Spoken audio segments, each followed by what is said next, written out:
Muy bien, bueno, vamos a dar comienzo con la clase del día de hoy. Ayer empezábamos con el tema de la ciberdelincuencia, analizábamos un punto de acuerdo, una exhortación que se hacía por parte de una senadora del Partido Verde Ecologista de México al presidente de la República, al titular del Ejecutivo Federal, para que realizara las gestiones necesarias a fin de que México se adhiriera a el convenio sobre la ciberdelincuencia, que se conoce como Convenio de Budapest, que fue firmado el 23 de noviembre de 2001. Y bueno, pues explicaba, daba una serie de datos y referencias respecto a la situación mundial que sucede hablando del derecho penal, hablando específicamente de los delincuentes cibernéticos, aquellos que cometen acciones ilícitas a través de medios informáticos, ya sea que utilicen herramientas, aparatos o incluso programas informáticos, o cuya finalidad sea el que se recopilen los datos, ¿no? Muy en particularmente respecto de información personal, sensible, y también la pornografía. Aunque destaca que sea pornografía infantil, yo les hacía ver que pues es en general la difusión ilícita de imágenes con contenido sexual, con o sin consentimiento de las personas. Muy bien, bueno, el día de hoy vamos a continuar específicamente respecto de este convenio, el convenio sobre la ciberdelincuencia. Como acabo de comentar, se conoce como el Convenio de Budapest. ¿Por qué el Convenio de Budapest? Porque este convenio se firma posterior a una reunión que se celebra en esta ciudad, la ciudad de Budapest, capital de Hungría. Hungría, país perteneciente a Europa, a la Unión Europea, de los últimos países geográficamente que pertenecen a la Unión Europea, y pues fue firmado el 23 de noviembre de 2001. Aun y cuando estamos hablando que ya van a ser casi 19 años de que se celebró este convenio, es el instrumento que se sigue citando y al que se siguen adhiriendo incluso países que no forman parte de esta Unión Europea. Vamos entonces a dar comienzo con la lectura aquí del preámbulo. El preámbulo nos señala que los Estados miembros del Consejo de Europa, obviamente aquellos que pertenecen a la Unión Europea, y además los estados o demás estados signatarios del presente convenio. Signatarios se refiere a aquellos que también hayan firmado una signatura, una firma que se pueda estar que se puedan estar adhiriendo. Considerando que el objetivo del Consejo de Europa es lograr una unión más estrecha entre sus miembros, bueno, es parte de sus objetivos.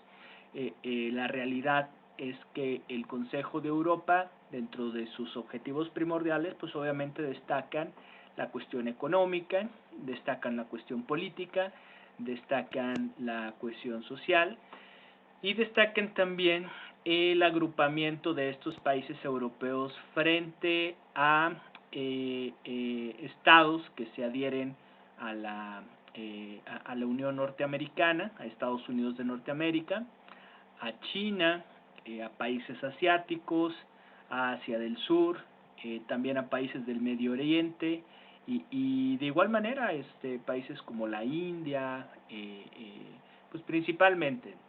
Se reconoce el interés de intensificar la cooperación con los otros estados partes en el presente convenio y se encuentran convencidos de la necesidad de aplicar con carácter prioritario, ¿sí? O sea, darle prioridad a la aplicación de una política penal común con objeto de proteger a la sociedad frente a la ciberdelincuencia. Esta parte de la política penal común se ha tratado de estar homologando a nivel internacional. El hecho de el cambio que se hizo desde el año 2008 a la Constitución Política para unificar un procedimiento penal único, que se tuviera un solo código nacional de procedimientos penales, radica en ello, a prácticas internacionales en las cuales se compromete el Estado mexicano a estar haciendo adecuaciones. Y esta política penal común tiene como objeto el proteger a la sociedad frente a la ciberdelincuencia, en particular mediante la adopción de una legislación adecuada y la mejora de la cooperación internacional. Repetíamos el día de ayer, mencionamos, ¿por qué la cooperación internacional? Porque no respeta fronteras la ciberdelincuencia.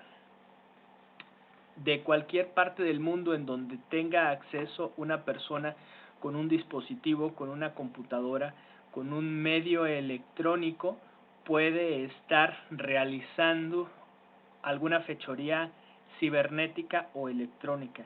Incluso puede tener repetidores internacionales donde a través de direcciones de protocolo o IPs pueden estarse replicando estas direcciones de protocolo desde cualquier parte del mundo. Por ejemplo, una persona puede estar en Hawái, pero pueda estar replicando una dirección IP de las Islas Polinesias. Entonces, ese rebote que se hace de las direcciones IP hace más complicado saber de dónde es el origen de donde se está cometiendo un delito. Ahora, se tienen la conciencia de los profundos cambios provocados por la digitalización, la convergencia y la globalización continua de las redes informáticas, ¿sí? Preocupados por el riesgo de que las redes informáticas y la información electrónica sean utilizadas igualmente para cometer delitos y de que las pruebas relativas a dichos delitos sean almacenadas y transmitidas por dichas redes, ¿sí? Igualmente, ¿sí?, si una persona realiza un delito informático, pues las pruebas electrónicas se van a concentrar en redes, en servidores, en equipos, ¿sí?, que van a estar difundidos en diferentes partes del mundo. Reconociendo la necesidad de cooperación entre los estados y el sector privado en la lucha contra la ciberdelincuencia. Aquí esto yo lo resalto y me agradó mucho la forma en la cual hacen ese reconocimiento, ¿sí? La lucha en general, la delincuencia, llámese una delincuencia, vamos a llamarle presencial o electrónica o cibernética, no solamente es por parte del Estado. El Estado va a tener el monopolio de poder estar juzgando a una persona en materia penal, por supuesto que sí. No podemos tener tribunales especiales o tribunales privados, ¿sí?, que se encarguen de juzgar específicamente por cuestiones penales. Eso queda bastante claro, ¿no? Sin embargo, esta parte de la cooperación entre la sociedad y el Estado, o entre la misma sociedad como parte del Estado, y aquí lo señala como entre los estados y el sector privado, es esencial. Ni toda la tarea es del Estado, ni toda la tarea obviamente va a ser del sector privado, de las personas. Debe de existir una cooperación para poder sacar adelante este tema y más en particular el de la ciberdelincuencia. Y también continuamos con la necesidad de proteger los intereses legítimos en la utilización y el desarrollo de las tecnologías de la información.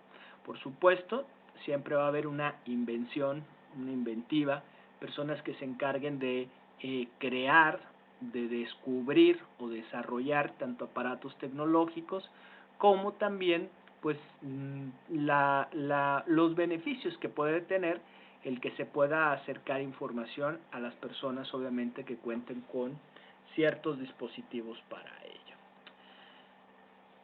Seguimos.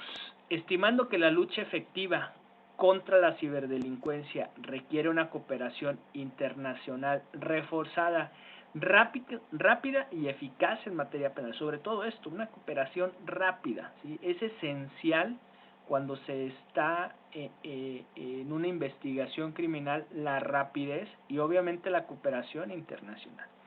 Y convencidos de que el presente convenio es necesario para prevenir los actos que pongan en peligro la confidencialidad, elemento esencial que hemos destacado pues prácticamente en lo que llevamos del curso, la integridad y la disponibilidad de los sistemas, redes y datos informáticos, así como el abuso de dichos sistemas, redes y datos, garantizando la tipificación.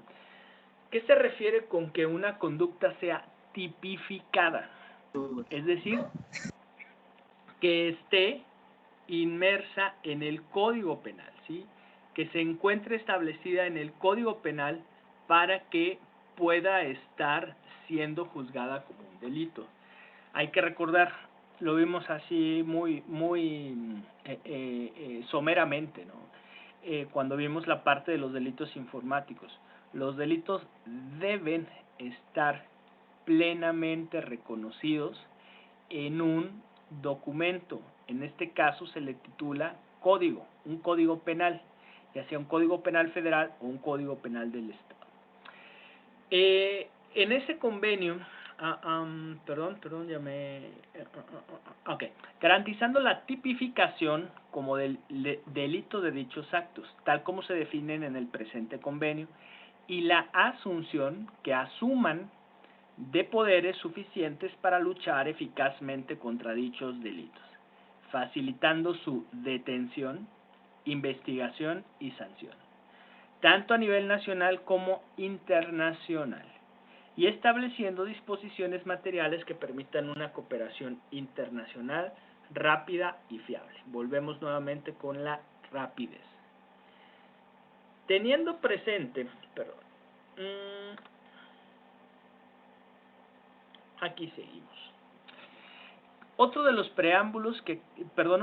puntos que se tocan en este preámbulo es la necesidad de garantizar el debido equilibrio entre y el respeto de los derechos humanos consagrados en el Convenio del Consejo de Europa para la Protección de los Derechos Humanos y de las Libertades Fundamentales de 1950. ¿Sí? Obviamente, como se está hablando del Consejo de Europa, hace referencia a los documentos de protección de derechos humanos europeos. De igual manera, refiere al Pacto Internacional de Derechos Civiles y Políticos de las Naciones Unidas de 1966 y otros tratados internacionales aplicables en materia de derechos humanos. En el caso de México, pudiéramos estar hablando, o bueno, de América, de el Pacto de San José, que es la Convención Americana de Derechos Humanos. Dice, y otros tratados internacionales aplicables en materia de derechos humanos, que reafirman el derecho a defender la propia opinión sin interferencia, el derecho a la libertad de expresión, incluida la libertad de buscar, obtener y comunicar información e ideas de toda índole, sin consideración de fronteras, así como el respeto de la vida privada. Repito esta última parte. Reafirman el derecho a defender la propia opinión sin interferencia, ¿sí? A no ser juzgados por la emisión de opiniones, a la libertad de expresión. Yo siempre, cuando tocábamos este tema de la libertad de expresión, yo siempre lo enfocaba a la responsabilidad de expresión. Es cierto, existe una libertad, pero también existe una responsabilidad, ¿sí? ¿Hay límites en la libertad de expresión? Por supuesto que los hay, ¿sí? Incluso hasta un tanto criticables. Un tema que también lo he expuesto en este curso, pero lo veíamos más a profundidad cuando se refiere a la censura previa, ¿sí? ¿Qué se refiere a este tema de la censura previa? Que cualquier persona puede expresarse y que previamente no debe de censurarse, sino que ya una vez que se haya difundido esa expresión y si se considera y reúne los elementos para que sea juzgado, hasta entonces se pudieran estar estableciendo acciones de carácter civil, no penal. Es decir, a que se pudiera resarcir ese daño, por llamarlo de alguna manera, a través de una compensación económica, y no a que se le prive de la libertad, ¿sí? No a que se le detenga y se vaya a un centro penitenciario, un centro de reinserción social, a la cárcel, en pocas palabras, por cuestión de una manifestación que haga. Ahora, estos tres verbos los destaco mucho y bueno, pues era de los temas que tenía programado, pero que como les comenté ayer por la jornada que va a celebrarse la siguiente semana, tuve que hacer adecuaciones. El derecho el derecho de acceso a la información pública gubernamental se sustenta en en estos verbos, ¿sí? Ya después veremos por ahí los artículos de los tratados internacionales donde se habla dentro del derecho a la libertad de expresión se tiene el derecho de acceso a la información pública gubernamental. ¿Por qué? Porque se incluye la libertad de buscar, obtener y comunicar información e ideas de toda índole.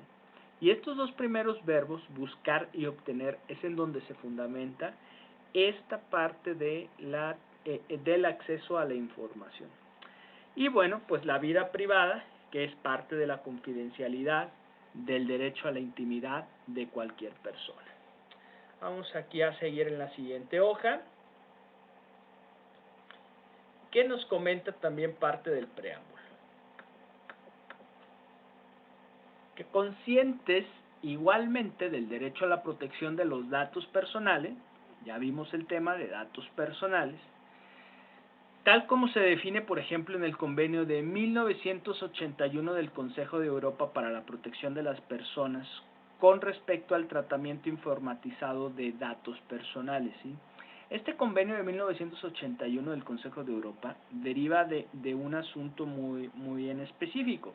El asunto que se destaca con el origen en Europa de la protección de datos personales y muy probablemente a nivel mundial es respecto de un censo que se llevó a cabo en Alemania, específicamente en Alemania. Y entonces surge el tema de la autodeterminación informativa, que también ya lo vimos. Auto, uno mismo, determinación, una decisión. Es cuando uno mismo decide respecto de sus datos personales el uso que se le vaya a hacer o el uso que se le vaya a dar a los mismos, ¿sí? Una persona es propietaria de sus propios datos personales. Ahora, la Convención sobre los Derechos del Niño de las Naciones Unidas también lo toca en 1989 y el Convenio sobre las peores formas de trabajo infantil de la Organización Internacional de Trabajo de 1999.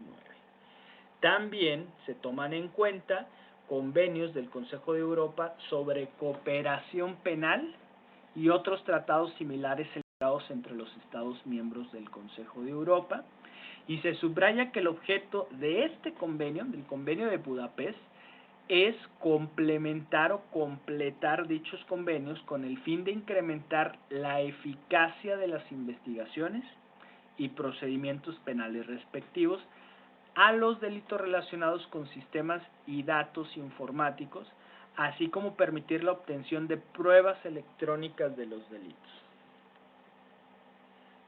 Se congracian, se congratulan, ¿sí?, de que hubo iniciativas recientes, obviamente se habla de 2001, hace 19 años, destinadas al mejoramiento y entendimiento y la cooperación internacional en la lucha contra la delincuencia cibernética y en particular las acciones organizadas por las Naciones Unidas, la OCDE, la Organización para la Cooperación y Desarrollo de Europa, me parece, Cooperación y Desarrollo Económico, no, era Organización para la Cooperación y Desarrollo Económico, no es europea, la Unión Europea y el G8, ¿sí?, el grupo de los 8 países que se consideran con mayor poderío económico.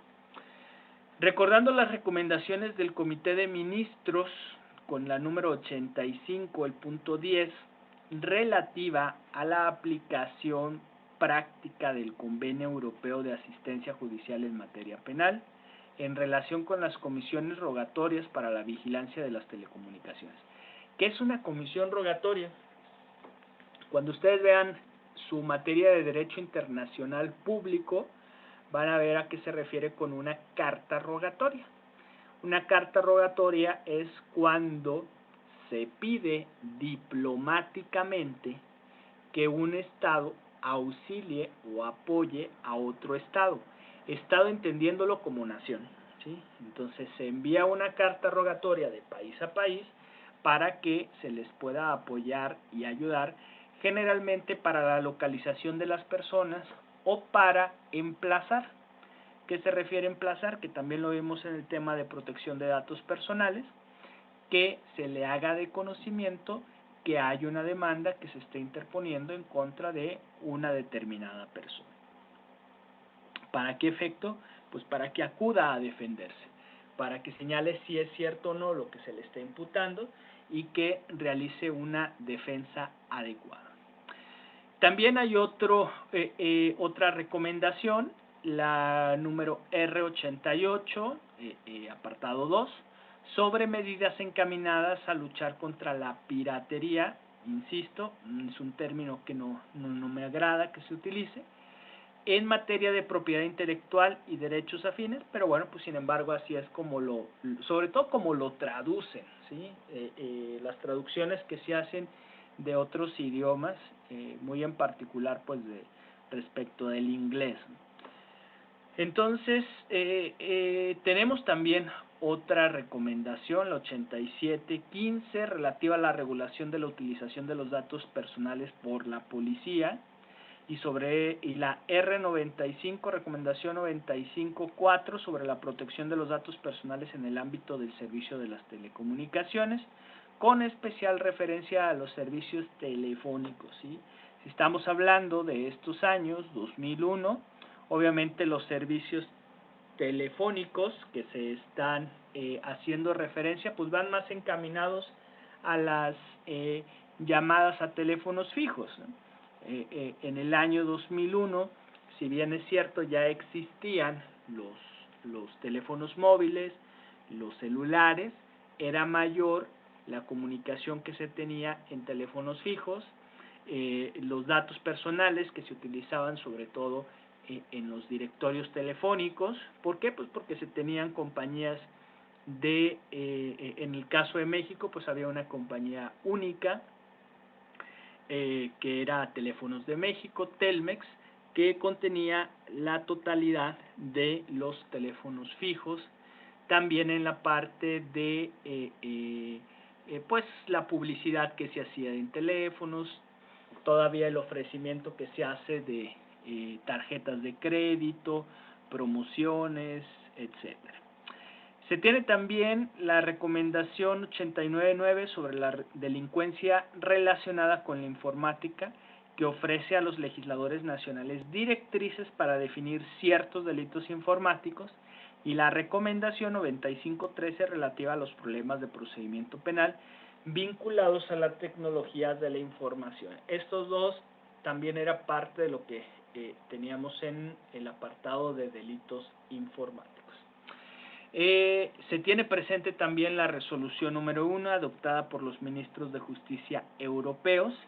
Los ministros de justicia pues son los representantes de los poderes judiciales de los países en Europa, y en su 21ª conferencia celebrada en Praga el 10 y 11 de junio de 1997, que recomendaba al Comité de Ministros de Justicia apoyar las actividades en relación con la ciberdelincuencia organizada por el Comité Europeo para Problemas Criminales, con el fin de aproximar las legislaciones penales nacionales y permitir la utilización de medios de investigación eficaces en materia de delitos informáticos.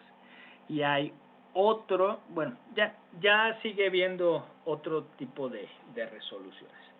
Vámonos directamente al contenido, porque ya nada más nos faltaba un solo artículo. Ok, vámonos a la terminología. Importante con las definiciones. ¿sí? Entonces, vamos a ver el punto A, B y C. Ok.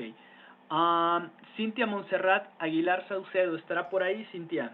Sí, Gracias, Cintia. ¿Me puede o nos puede leer, por favor, estos, pues, vamos a llamarle incisos A, B y C, puntos 1 y 2, respecto de este vocabulario, de la terminología que se utiliza en este convenio de Budapest? Por favor, Cintia. sí. Inciso A. Por sistema informático se entenderá todo dispositivo aislado o conjunto de dispositivos interconectados o relacionados entre sí, cuya función o la de alguno de sus elementos sea el tratamiento automatizado de datos en ejecución de un programa. Así es. Inciso B. De datos informáticos se entenderá toda representación de hechos, información o concepto expresados de cualquier forma que se preste a tratamiento informático, incluidos los programas diseñados para que un sistema informático ejecute una función. Ujú. Inciso C. Por proveedores de servicios se entenderá 1. Toda entidad pública o privada que ofrezca a los usuarios de sus servicios la posibilidad de comunicar a través de un sistema informático y cualquier otra entidad que procese o almacene datos informáticos para dicho servicio de comunicación o para los usuarios del mismo. Perfecto, muchas gracias, Cintia. Bueno, lo que nos señala su compañera es que se va a entender por estos tres, eh, eh, eh, por estos, por estas tres palabras que se van a estar repitiendo en el mismo convenio. Uno, que es un sistema informático de acuerdo al convenio de Budapest, es cualquier dispositivo aislado o conjunto de dispositivos interconectados, o sea, una red, o relacionados entre sí, cuya función o la de alguno de sus elementos sea el tratamiento automatizado de datos en ejecución de un programa, ¿sí? O sea, un sistema informático cualquiera, ya sea un dispositivo, ya sea un conjunto de dispositivos, ya sea una red, ya sea una intranet, ya sea una Ethernet, ya sea cualquier tipo de comunicación o red que exista entre distintos dispositivos, con la característica de que se encuentren procesando y automatizando datos, ¿sí? Igual manera, estos datos informáticos son todas aquellas, bueno, representaciones, para no repetir datos, de hechos, información o conceptos expresados en cualquier forma. ¿De qué forma? En la que sea, por imágenes, por símbolos, por algoritmos, por videos, por no sé, tablas, por imágenes, por sonidos, por lo que fuera, cualquier tipo de forma. Y obviamente que se tenga un tratamiento informático, incluidos los programas diseñados para que un sistema informático ejecute una función. Y bueno, pues es importante, los proveedores de servicios, ¿por qué? Porque el proveedor de servicio puede ser una entidad, ya sea pública, ya sea privada. Pública, ¿por qué? Porque pueden ser los ministerios, en este caso nosotros tenemos secretarías, poderes, ¿sí? Que se encargan de las cuestiones de las telecomunicaciones, como puede ser la Secretaría de Comunicación, como pueden ser a su vez las secretarías que se encarguen del diseño y sobre todo de la infraestructura tecnológica, ¿sí? La instalación de redes de telecomunicación, la instalación de antenas, la instalación de fibra óptica y bueno, pues obviamente también las entidades privadas, aquellos que ofrecen servicios de acceso a Internet a través de antenas, a través de redes satelitales, a través de, no sé, dispositivos electrónicos, a través de redes inalámbricas, a través de redes fijas, móviles, banda ancha, lo que fuera. Y cualquier otra entidad que procese o almacene datos informáticos para dicho servicio de comunicación o para sus usuarios. Entonces, estas tres, para que se vayan ubicando, sistema informático, datos informáticos y proveedor de servicios, ya ubicaremos a qué se están refiriendo. Y el punto D, vamos a pedirle a Elena Guadalupe Martínez. Martínez estará por ahí. Aquí estoy.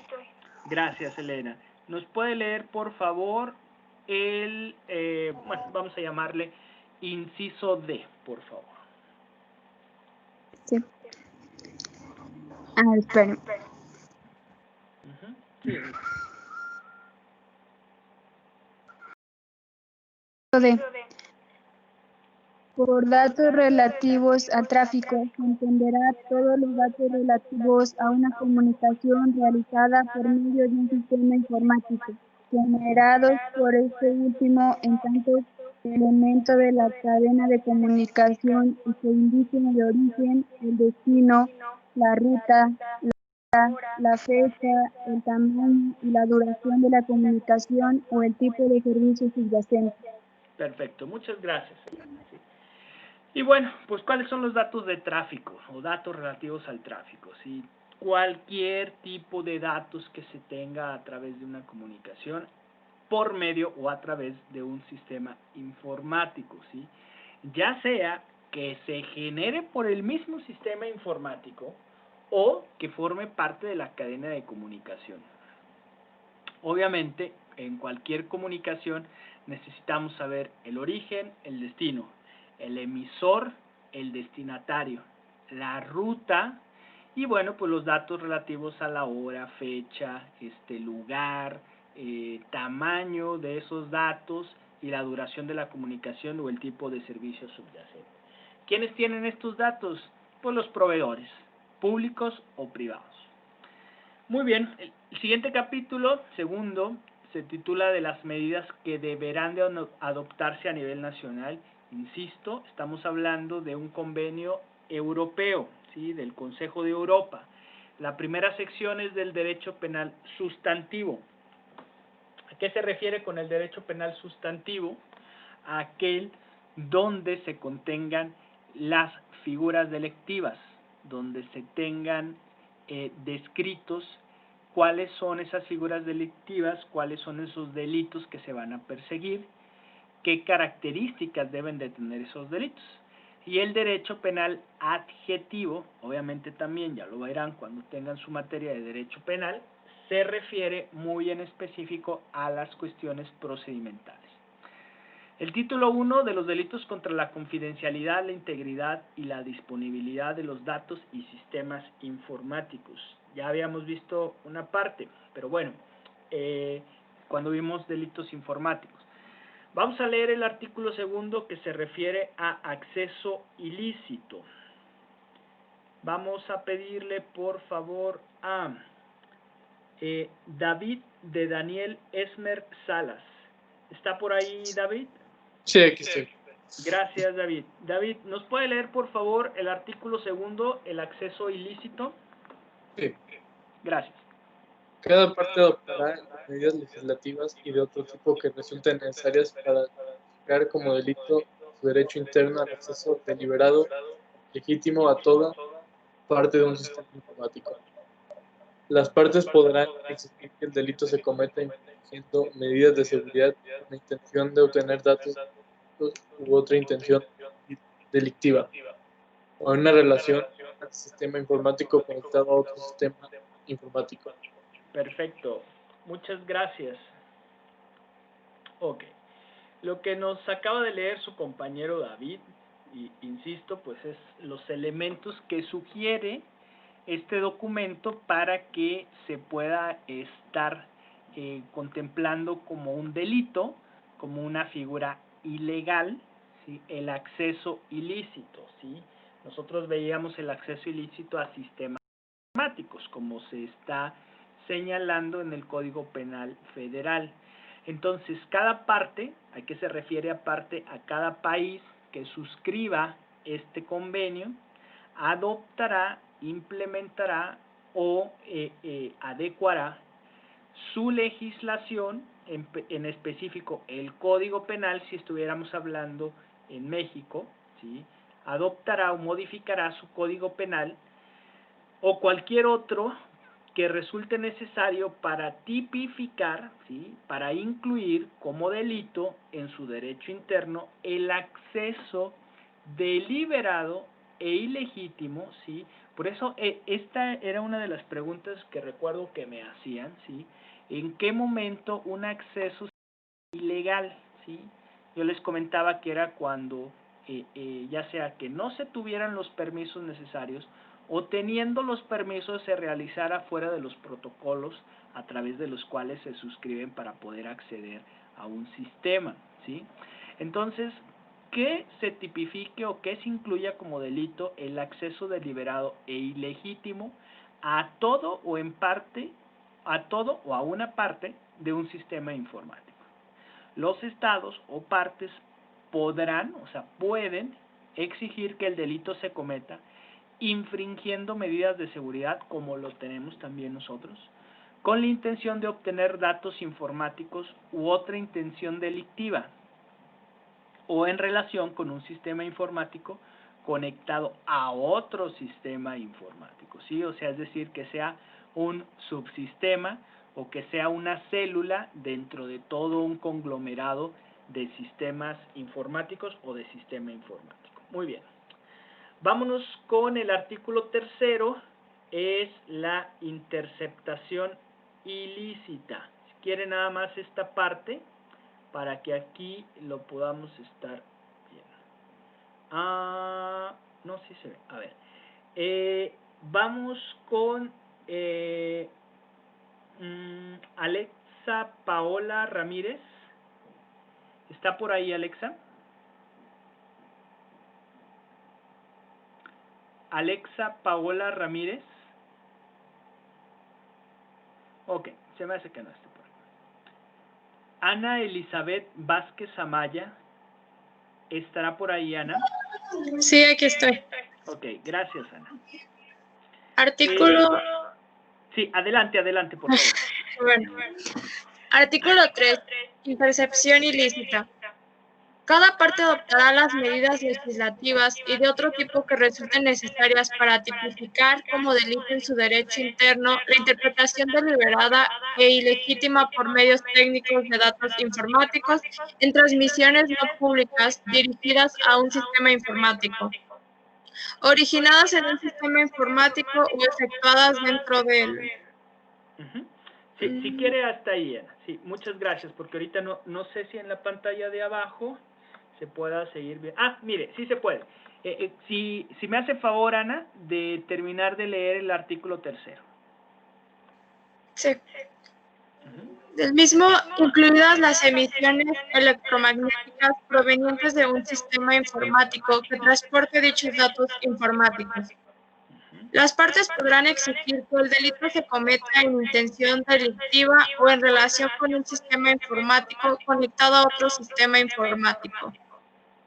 Perfecto, muchas gracias. Ok, entonces, ¿qué nos señala este artículo tercero que nos acaba de leer su compañera? Tenemos que una parte de las figuras delictivas se refiere a esa interceptación ilícita, ¿sí? ¿Se acuerdan que nosotros vimos lo relativo a la inviolabilidad de las comunicaciones privadas? Aquí es que existe una garantía para que libremente se pueda estar realizando una comunicación en cualquier medio a través de una persona a otra. Entonces, ¿qué nos señala este artículo tercero? Cada estado igualmente va a adoptar su legislación o cualquier otro tipo de normatividad que resulte necesaria para insertar como delito la interceptación deliberada e ilegítima por medios técnicos de datos informáticos en transmisiones no públicas, ¿sí? Ojo, porque la mayoría de las transmisiones públicas, obviamente por cuestiones de seguridad, se van a tener, incluso hasta de seguridad nacional, se van a estar registrando, ¿sí? El Ejecutivo Federal, los mandatarios, los secretarios de Estado, es muy probable que se tenga un registro de cualquiera de sus llamadas. Incluso todas las comunicaciones diplomáticas que se hacen, se tienen un registro de esas comunicaciones, ¿sí? Entonces, lo que aquí señala es que se van a hacer estas adecuaciones para que se señale como delito la interceptación deliberada y legítima por medios técnicos de datos informáticos en transmisiones no públicas dirigidas a un sistema informático, originadas en un sistema informático o efectuadas dentro del mismo, incluidas las emisiones electromagnéticas provenientes de un sistema informático que transporte dichos datos. En la actualidad hay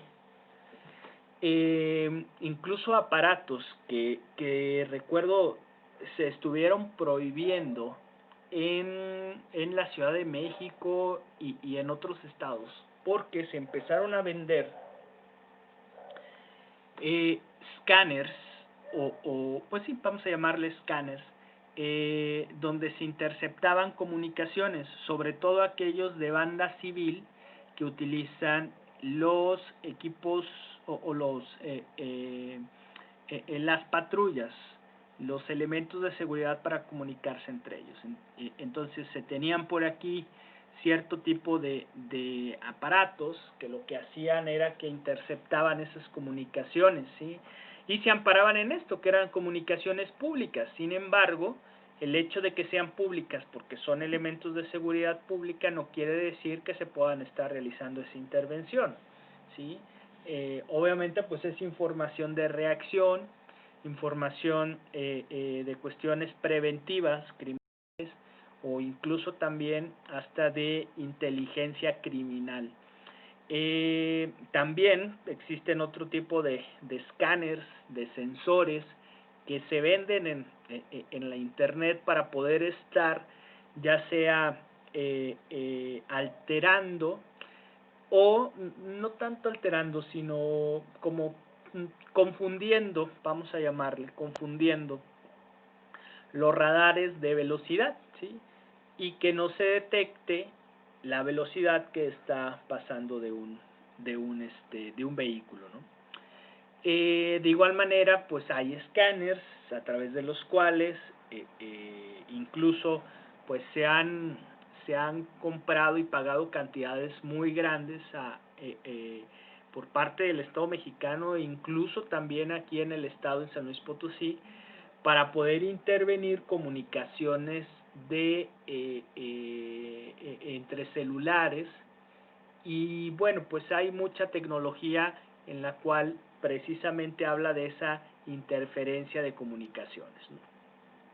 Y bueno, pues finalmente menciona aquí que las partes podrán exigir que el delito se cometa con intención delictiva o en relación con un sistema informático conectado a otro sistema informático. Entonces esto es parte de lo que vimos en la inviolabilidad de las comunicaciones privadas.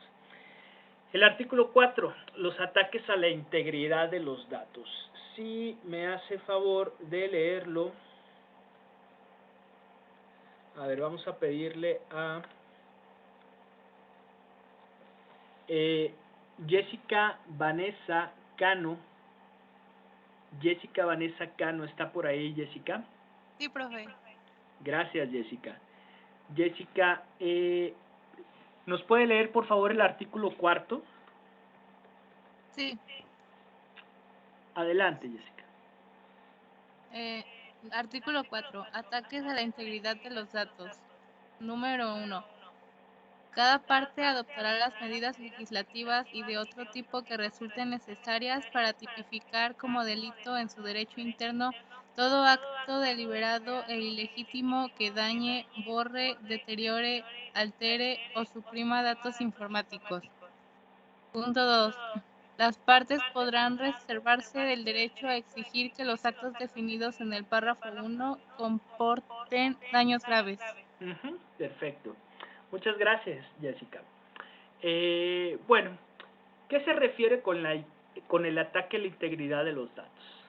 Primero, es que pudiera existir un delito en el cual se rechace o se tipifique o señale como ilegal cualquier acto deliberado, ¿sí?, e ilegítimo que 1, dañe, 2, borre, 3, deteriore, 4, altere o 5, suprima datos informáticos, ¿sí? Esta era una de las agravantes que veíamos en el acceso ilícito a los datos, ¿sí? Que se dañen, que se borren, que se deterioren, que se alteren, que se supriman. Cualquier tipo de modificación o eliminación de datos personales se considera, en este artículo 4, un ataque a la integridad de los datos. Y en este segundo punto del artículo 4 señala que podrán reservarse, ¿sí? ¿Qué es el reservarse? ¿Sí? Es decidir si se acepta o no el derecho a exigir que los actos definidos en el párrafo anterior, en el párrafo número 1 o punto número 1, comporten daños graves, es decir, que sea un delito grave, que puedan existir mayores penas o que, por ejemplo, en el caso del sistema mexicano, varios de los delitos graves anteriormente se señalaba que los delitos graves no iban a estar permitiendo que la persona pudiera estar siguiendo su proceso en libertad, sino que aquellos delitos que se consideraban en un catálogo y se enlistaban como graves, en el transcurso del desarrollo del proceso penal hasta que se dictara sentencia, la persona iba a estar detenida. Actualmente ya con el sistema de oralidad penal ya no es así. Entonces, bueno, esto es en lo que se refiere a cualquier ataque a la integridad de los datos. El artículo 5. Ok, vamos a pedirle que en el artículo 5 nos haga favor de leerlo Luis Mario de la Torre. Luis Mario de la Torre estará por ahí.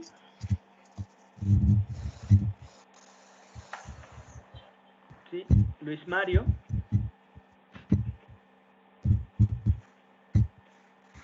Creo que no. Ok, entonces vamos a pedirle a José Omar Morales Castillo. José Omar Morales Castillo estará por ahí. Sí, aquí estoy, licenciado. Muchas gracias, José Omar. ¿Nos puede leer, por favor, el artículo 5, José Omar? Claro que sí. Gracias. Artículo 5. Ataques a la integridad del sistema. Cada parte adoptará las medidas legislativas y de otro tipo que resulten necesarias para tipificar como delito en su derecho interno la obstaculización grave, deliberada e ilegítima del funcionamiento de un sistema informático mediante la introducción, transmisión, daño, borrado, deterioro, alteración o supresión de datos informáticos. Perfecto. Muchísimas gracias, José Omar. Bueno, veíamos también la relación que tiene dos de los delitos que veíamos en el Código Penal Federal. Aquí también es algo semejante. Por un lado tenemos los ataques a la integridad de los datos y por otro tenemos los ataques a la integridad del sistema. En el artículo que nos acaba de leer su compañero José Omar, de igual manera señala que se adoptarán medidas para que se tipifique o se incluya como delito la obstaculización grave, deliberada e ilegítima del funcionamiento de un sistema informático. ¿Sí? Vamos a decir que entren a las bases de datos del registro civil y que les cambien sus nombres, sus fechas de nacimiento, que alguien quiera quitarse unos años y que los modifiquen, ¿sí? O sea, es una obstaculización porque se está haciendo de forma deliberada e ilegítima un ataque al funcionamiento de un sistema informático mediante la introducción, transmisión, daño, borrado, deterioro, alteración o supresión de datos informáticos. Imagínense que se quieran meter a el sistema de la Facultad de Derecho de la Universidad Autónoma de San Luis Potosí con la intención de modificar las calificaciones. Aunque ya una vez que estas calificaciones se pasen directamente a la Secretaría de Educación Pública, también deseen entrar a este sistema y se vayan haciendo modificaciones, o al sistema donde se tienen los antecedentes penales, o al sistema que tiene la Secretaría de Seguridad Pública de respecto de los registros que ustedes o que cualquier persona tenga de actos ilícitos que haya cometido, o a los sistemas que tenga el Ayuntamiento Municipal o la Dirección General de Seguridad Pública, o específicamente en tránsito municipal de aquellas multas que se hayan aplicado, para que se borren, para que se modifiquen, para que se dañen, para que se supriman. Esto sería considerado un ataque a la integridad del sistema. Vámonos al siguiente artículo, el artículo 6, abuso de los dispositivos. Ok, aquí le vamos a pedir a Karina Michelle Rivas. ¿Está por ahí, Karina? Karina Michelle. Sí, aquí estoy. Ok, muchas gracias, Karina. Karina, por favor, léanos el artículo 6, abuso de los dispositivos, hasta, pues, digamos, el punto 2 de una contraseña hasta parte de un sistema informático. Ok. Artículo 6. Abuso de los dispositivos. Cada parte adoptará las partes legislativas y de otro tipo que resulten necesarias para tipificar como delito en su derecho interno la comisión deliberada e ilegítima de los siguientes actos. A. La producción, venta, obtención para su utilización, importación, difusión u otra forma puesta a disposición de 1. Cualquier dispositivo, incluido un programa informático concebido o adaptado principalmente para la comisión de cualquiera de los delitos previstos en los artículos 2 a 5 del presente convenio. 2. Una contraseña, código de acceso o datos informáticos similares que permitan acceder a todo o a parte de un sistema informático, con intención de que sean utilizados para obtener cualquiera de los delitos contemplados en los artículos 2 a 5. ¿Sí? Perfecto. Ok, está muy bien. Gracias, Karina. Ok, entonces, respecto de estos artículos 2 a 5 que acabamos de ver, respecto al acceso ilícito a sistemas, a la obtención de datos, modificación de datos, se señala precisamente esto que les comentaba de los escáneres, de los radares, de hecho son hasta programas informáticos, malware se llaman, ¿sí? Y entonces, ¿cómo operan estos? Siempre, o en la gran mayoría de los malwares, son aceptaciones que se hacen o que se envían a los teléfonos, ¿sí? Por ejemplo, si ustedes han llegado a recibir algún mensaje donde dice, no que se hayan ganado un premio, o que se tengan que poner en comunicación a tal número, o que tengan que realizar un depósito, sino más que nada que que dentro de estos mensajes SMS, porque casi siempre son SMS, no, algunas ocasiones también se realizan por mensajería instantánea como Telegram, WhatsApp, principalmente, pero casi siempre se hacen por SMS. Les envían un mensaje donde dice que tienen que acceder a una liga para, no sé, obtener un crédito por 5,000, 10,000, 20,000 pesos, o que facilidades para que puedan estar haciendo un pago, o créditos automotrices, o bueno, no sé, algo de que sea un poco más creíble de que se hayan ganado un premio de 100,000 pesos o cosas así. Y vienen unas ligas cortas, recortadas, para que ustedes puedan acceder, lo que ahora se les llama como tinies URLs. Una URL es una dirección electrónica, y entonces como son largas, lo que se hace es que se comprime y ya aparece www o http www, no sé, abuso o crédito o bit.ly diagonal y algunos otros dígitos, ¿sí? Entonces, ya ustedes al acceder a esta liga automáticamente le están permitiendo a este malware que se instale en su teléfono. Y una de las características, y yo creo que lo van a ver porque el maestro Rafa Llamas, que lo vamos a ver, perdón, porque el maestro Rafa Llamas y algunos de los ingenieros que trabajan en la Universidad Politécnica dan este tipo de recomendaciones cuando se utilizan teléfonos celulares. Cuando un teléfono celular se vuelve lento, al igual que una computadora, es por la adquisición de un virus, ¿sí? Entonces, sucede lo mismo cuando se ha infectado alguno de los teléfonos celulares. Se vuelve más lento, hay cierto tipo de aplicaciones como son las cámaras, los micrófonos, que se activan sin ninguna necesidad. Y es precisamente por eso, ¿sí? Porque se ha infectado, se ha instalado un virus, un malware, y de aquí es de donde se está extrayendo información. Entonces, ok, regresamos. El abuso de los dispositivos es de este tipo de actividades y acciones ilegítimas.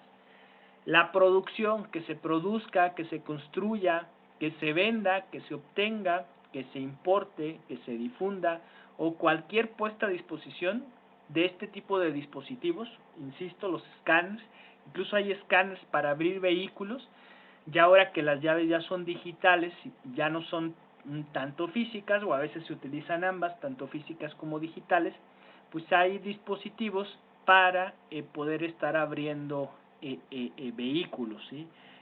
Vehículos donde se realiza un escaneo, una duplicidad de esa llave electrónica, de ese código que está en comunicación entre la llave y el vehículo, y se puedan estar abriendo, ¿no? Incluso hasta pues pueden ver varios de los videos que se tienen pues en TikTok, en YouTube, donde a manera de broma se realizan el escaneo de los códigos a través de los cuales se abren y cierran portones eléctricos, ¿no? Rejas y cosas así. Ok, entonces este tipo de dispositivos se sugiere o se propone que se adopten medidas para que se prohíban, ¿sí? Incluyendo los programas informáticos, ¿sí? Para la comisión de cualquiera de los delitos previstos en los puntos 2 a 5 que acabamos de ver, o también que se produzcan, vendan, obtengan, importen, utilicen o difundan contraseñas, códigos de acceso, keywords o datos informáticos similares que permitan acceder a todo o en parte a un sistema informático, ¿sí? Si ustedes, por ejemplo, compran una licencia, ustedes pueden comprar incluso hasta una licencia de, no sé, de Windows, de Office, de Word, de Excel, de PowerPoint o sistemas básicos, escolares, de casa, de oficina, corporativos, es más, incluso hasta para que puedan acceder a aplicaciones como no sé, Netflix, Spotify, que puedan comprar cosas en las App Stores o Play Store, bueno, también comprar juegos en Xbox y demás, a través de la compra de códigos, ¿sí? ¿Dónde están estos códigos? En las cajas de las tiendas departamentales, de las tiendas de conveniencia, de los centros comerciales. Ustedes van en las cajas, ya están por pagar, y ahí tienen el listado de todas las tarjetas que se venden para que ustedes puedan ingresar una clave, ¿sí? Es exactamente lo mismo. Hay contraseñas, hay códigos de accesos que permiten acceder a sistemas informáticos, y entonces quienes producen, quienes obtienen, quienes importen, quienes difundan este tipo de contraseñas deberán de establecerse como un agravante a un delito, ¿sí? Ahora, perdón, este punto 2, a ver, vamos a ver si se alcanza. Ahí está. El punto 2 de aquí del artículo 6º, vamos a pedirle a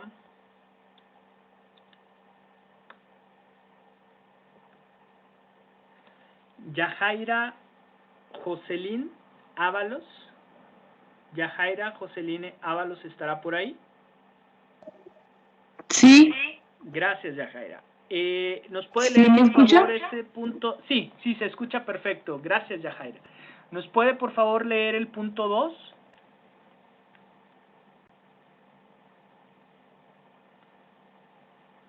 Sí, Yajaira. Sí. Ok, creo que tuvimos un poco de... Sí. Yajaira. Ok. Creo que tenemos un poco de problemas con su micrófono, su comunicación, Yajaira. Ok, está bien. Vamos con Jimena Araceli Guerra.